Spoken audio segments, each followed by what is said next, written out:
नमस्ते साथीहरू, तपाईहरुलाई हार्दिक स्वागत छ हाम्रो यस युट्युब च्यानल जसको नाम रहेको छ नेपाली लोक सेवा। आज हामी चर्चा गर्न गइरहेको छौं नेपाली राष्ट्र बैंकले गर्न नहुने कामहरू। It means the things should not do Nepal Rastra Bank. अब both in English and Nepali as well. मैले नेपाली र इंग्लिश दुईटैमा डिल गर्न कोसिस गरेको छु र यो मैले पोइन्ट वाइज गर्न कोसिस गरेको छु। मैले जम्मा 7 वटा मेन पोइन्ट्स छ। For reference knowledge you can read reference books, reference YouTube च्यानलहरू धेरै छ, त्यहाँबाट हेर्नु, नयाँ कुराहरू पत्ता लगाउनु। मैले त्यो सबैबाट चुज गरेर एनालाइज गरेर मैले 7 वटा पोइन्ट बनाएको छु र यो 7 वटा पोइन्ट 10 मार्कको क्वेसनको हिसाबले निकै राम्रो रहेको छ र एक्जामको हिसाबले पनि राम्रै छ। ल हामी सुरु गरौँ। सुरु गर्नुभन्दा पहिले म यो भन्न चाहन्छु कि यदि तपाईले मेरो च्यानललाई सब्स्क्राइब गर्नुभएको छैन होला भने त्यहाँ रातो सब्स्क्राइब बटन छ, त्यहाँ गएर थिच्नुहोस् सब्स्क्राइब भन्ने बटन र साइडमा रहेको घण्टीको बटनलाई क्लिक गर्नुहोस् फर डेली अपडेट्स। ल सुरु गरौँ। पहिलोमा रहेको छ कर्जा प्रदान गर्ने कार्य। अब कर्जा प्रदान गर्ने कार्य मिन्स गिभिङ लोन्स। अब हामीले योभन्दा पहिला भिडियोमा डिस्कस गरिसकेका छौँ या पढे पनि छौँ कि गिभिङ लोन के को कार्य हो। मिन्स सेन्ट्रल बैंकको कार्य होइन, त्यो कमर्सियल बैंकको र बैंक एन्ड फाइनेन्सियल इन्स्टिट्युसन्सहरूको कार्य हो, तर केन्द्रीय बैंकको होइन। केन्द्रीय बैंकले कर्जा लिने काम, कर्जा प्रदान गर्ने काम गर्दैन। हामीहरूलाई लोकल पब्लिकलाई हामीले केही कर्जाको जरुरी पर्यो भने हामी कहाँ जान्छौँ? वाणिज्य बैंक यानी कमर्सियल बैंक या फाइनेन्सियल इन्स्टिट्युसन्सनिर, वित्तीय संस्थाहरूनिर जान्छौँ कर्जा लिन। तर हामी नेपाल राष्ट्र बैंकनिर जाँदैनौँ, किनभने नेपाल राष्ट्र बैंक हाम्रो देशको केन्द्रीय बैंक रहेको छ र नेपाल राष्ट्र बैंकको काम कर्जा प्रदान गर्ने होइन। दोस्रोमा रहेको छ निक्षेप स्वीकार गर्ने। It means accepting deposit. It means another things that do not do Nepal Rastra bank is accepting deposit. अब नेपाल राष्ट्र बैंकले चाहिँ निक्षेप स्वीकार गर्ने काम गर्दैन। त्यो कसको काम हो? कमर्सियल बैंक्स एन्ड फाइनेन्सियल इन्स्टिट्युसनहरूको काम हो के गर्ने? निक्षेप स्वीकार गर्ने। तर नेपाल राष्ट्र बैंक भनेको केन्द्रीय बैंकको काम निक्षेप स्वीकार गर्ने होइन। हामी आफ्नो निक्षेप, त्यो पैसा जो डिपोजिट गराउन जान्छौँ, कहाँ जान्छौँ? हामी बैंक र फाइनेन्सियल इन्स्टिट्युसनहरूमा जान्छौँ, न कि सेन्ट्रल बैंक यानी केन्द्रीय बैंकमा हामी कहिले जाँदैनौँ। केन्द्रीय बैंकको काम अन्तर्गत एक्सेप्टिङ डिपोजिट मिन्स निक्षेप स्वीकार गर्ने काम पर्दैन। The third point is share deposit, share खरिद बिक्री गर्ने। सेयर खरिद बिक्री गर्ने कार्य, purchase of share and debentures. मैले डिभेन्चर पनि थपिदिएछु। भनेको सेयर खरिद बिक्री गर्ने कार्य चाहिँ नेपाल राष्ट्र बैंकको अन्तर्गत पर्दैन। त्यो केन्द्रीय बैंकले सेयर र डिभेन्चरहरू खरिद बिक्री गर्दैन। यो काम कसको भने बैंक र फाइनेन्सियल इन्स्टिट्युसन, कमर्सियल बैंक र फाइनेन्सियल इन्स्टिट्युसनहरूको काम हो, बैंक र वित्तीय संस्थाहरूको। त्यो याद राख्नु कि सेयर इस्यु कसले गर्छ? Commercial bank. जस्तै सपोज जस्ट इक्जाम्पल, अब नेभिल बैंकको इक्जाम्पल दिउँ या हिमालयन बैंकको इक्जाम्पल दिउँ या एनसीसी बैंकको इक्जाम्पल दिउँ। तिनीहरूले के गर्छ भने आफ्नो क्यापिटललाई ग्रो गर्नको लागि, आफ्नो बैंकको लिक्विडिटी मेन्टेन गर्नको लागि या बैंकको विकास गर्नको लागि के गर्छ भने सेयर र डिभेन्चरहरू इस्यु गर्छ बैंक तथा वित्तीय संस्थाहरूले। तर केन्द्रीय बैंकले गर्दैन। साथीहरू, बैंक र वित्तीय संस्था र केन्द्रीय बैंक यो सबै एक आपसमा भिन्न छ। बैंक र वित्तीय संस्थाहरूको लगभग काम सेमै छ, तर केन्द्रीय bank as a central bank काम गर्छ। भनेको प्रमुख बैंकको रूपमा रहेको छ as a guardian of other bank and financial institution, so that purchase of share and debenture Nepal Rastra Bank यानी हाम्रो केन्द्रीय बैंकले यो काम गर्दैन। द फोर्थ पोइन्ट इज कुनै किसिमको व्यापार गर्ने। Do not do any types of business.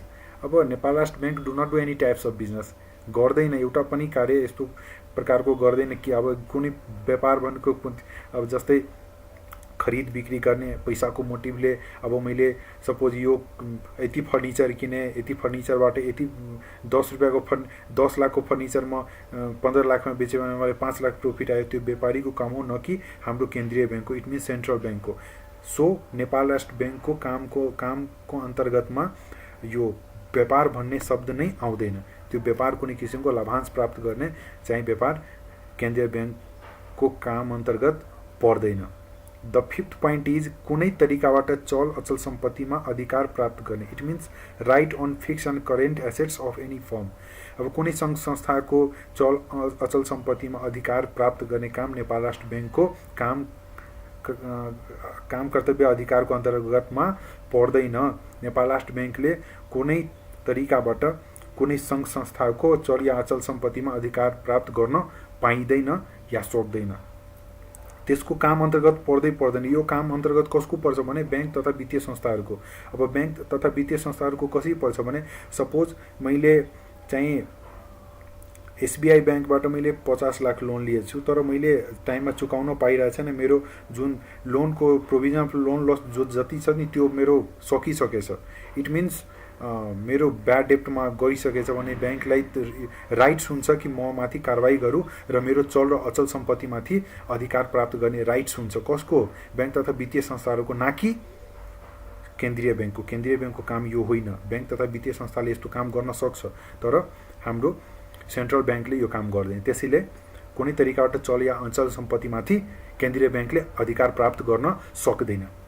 The sixth point is केन्द्रीय ब्याङ्क नियम विपरीत कार्य नगर्ने। Work beyond NRB law.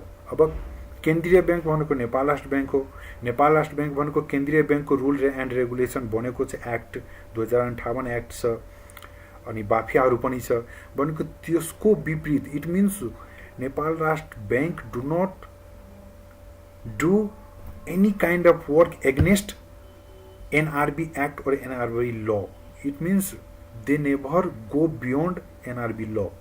Nepal राष्ट्र ब्याङ्कले कहिले पनि आफ्नो नियमको बियोन्डमा जाँदैन, विपरीतमा जाँदैन, एगेन्स्टमा जाँदैन। त्यसको जति नियम रुल एन्ड रेगुलेसन छ त्यो अन्तर्गत नै नेपाल राष्ट्र ब्याङ्कलाई चल्नु परेको हुन्छ, हिँड्नु परेको हुन्छ र त्यही अन्तर्गत नेपाल राष्ट्र ब्याङ्कलाई काम गर्नुपर्छ। भनेको केन्द्रीय ब्याङ्कले आफ्नो नियम विपरीत कहिले पनि कार्य गर्न सक्दैन, त्यसको अधीनमा पर्दैन। यो चाहिँ अब केन्द्रीय ब्याङ्कको काम मात्रै होइन, यो चाहिँ सेन्ट्रल ब्याङ्क तथा वित्तीय संस्थाहरूले पनि यो यस्तो काम सेन्ट्रल ब्याङ्क भनिदिए भनेको ब्याङ्क तथा वित्तीय संस्थाहरू जुन छ नि, commercial bank, finance company, D class जो कुराहरू छ जति छ त्यो सबैले चाहिँ यो काम तिनीहरूले पनि गर्न सक्दैन। अब ब्याङ्क एन्ड फाइनेन्सियल इन्स्टिट्युसन भनेको ब्याङ्क तथा वित्तीय संस्थाहरूको पनि एउटा नियम छ। जस्तो नेपाल राष्ट्र ब्याङ्कको ऐन छ, त्यसको अन्तर्गत नेपाल राष्ट्र ब्याङ्क काम गर्छ, त्यस्तै नेपाल राष्ट्र ब्याङ्कले पनि ब्याङ्क तथा वित्तीय संस्थाहरूको लागि नियम बनाइदिएको छ र त्यो नियम विपरीत चाहे ब्याङ्क र वित्तीय संस्थाहरूले पनि काम गर्न सक्दैन। यो कुरा ध्यानमा राख्नु साथीहरू।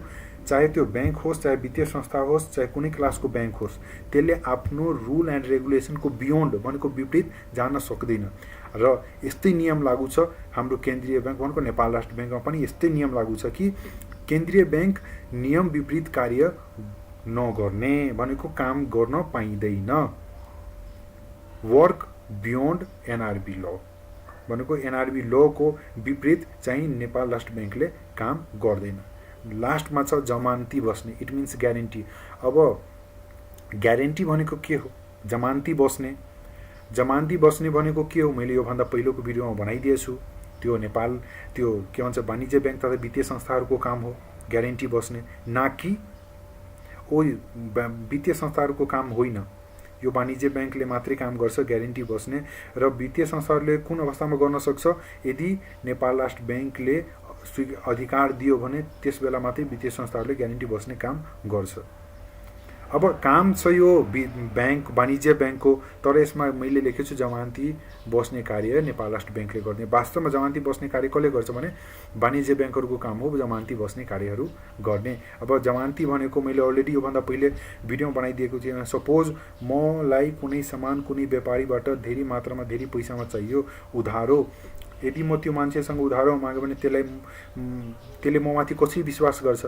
अब त्यो विश्वास कायम गर्नको लागि म के गर्छु भने म ब्याङ्कनिर जान्छु, ब्याङ्कले मेरो ग्यारेन्टी लिन्छ। ब्याङ्कले मेरो ग्यारेन्टी लिएपछि त्यो मान्छेले विश्वास हुन्छ कि यसले मेरो पैसा दिँदैन भने ब्याङ्कले मेरो पैसा दिन्छ। अनि त्यो भएर के भन्छ भने ब्याङ्कले अनि त्यो मान्छेले त्यसलाई त्यो सामान त्यो व्यापारीले जुन म किन्न जान्छु त्यो दिइहाल्छ भनेको त्यही ग्यारेन्टीको काम हो। र त्यस बाबत ब्याङ्कलाई के फाइदा हुन्छ भने त्यसपछि मैले जब त्यो मान्छेको कर्जा सधाइदिन्छु त्यो व्यापारीको, अनि के गर्छ ब्याङ्कले मसँग केही चार्ज मेरो ब्यालेन्सबाट या म कुनै डिपोजिट गर्छु या मेरो जुन उसको सर्भिस सेवा शुल्क छ उसले केही सेवा शुल्क काट्ने काम गर्छ। कोबाट गर्छ? जस्तै मैले सामान लिएँ भने मबाट गर्छ। द्याट्स इट, यतिकै छ साथीहरू। मेन पोइन्ट मैले लेखाइदिएछु। अब रिफरेन्स बुकहरू पढ्नु, धेरै बुकहरू छ, धेरै युट्युब च्यानलहरू छ। म त एउटा